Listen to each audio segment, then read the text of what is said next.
কেনেকুৱা লাগিছে? আমি ইয়াত আহি বহুত ভাল লাগিলে, গোটেই পিনে সৰিয়হৰ ফুল হালধীয়া হালধীয়া চাই পেলাই বহুত ভাল লাগিছে। কৃষকসকলে বহুত কষ্ট কৰি ইয়াত খেতি কৰিছে আৰু চাই পেলাই বহুত ভাল লাগিছে। আমি আহি পেলাই 1 ঘণ্টা ধৰি ইয়াতে আছোঁ, ফটো উঠিলোঁ, ভিডিঅ' শ্বুট কৰিলোঁ, ভাল লাগিছে। ইয়াত বহুত কষ্ট হয় খেতি কৰিবলৈ, তেতিয়াও কৃষকসকলে হাৰ মানা নাই। আমাৰ ইয়াত জামুগুৰিহাটৰ পানপুৰ গাঁৱত বহুত ধুনীয়া খেতি কৰিছে। ইয়াত বহুত কষ্ট দি খেতি কৰে, হ'লেও বহুত ভাল লাগিছে ইয়াত আহি পেলাই। আৰু কি ক'বা, ইয়াত মানুহ আহিব লাগে? হয় হয়, ইয়াত বহুত মানুহ আহিব লাগে। ইয়াত চাবলৈ ভাল, ঘূৰিবলৈ ভাল, জেগাটো একদম শান্তি, বহি পেলাই ভাল লাগে। ইয়াত ইয়াৰ কাষতে এখন নদী আছে। ইয়াৰ কাষতে এখন নদীও আছে, ভাল। হয়, আৰু তোমাৰ বন্ধুক দেখা গৈছে, মই বন্ধুৰ ওচৰলৈ যাব বিচাৰি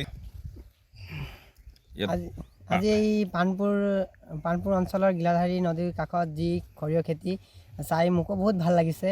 ময়ো বহুত দূৰৰ পৰা আহিছোঁ ইয়াত চেলফি ফটো মাৰিবলৈ। আৰু এইখন নদীখনো আপোনাৰ গিলাধাৰী নদী বুলি জনা যায়।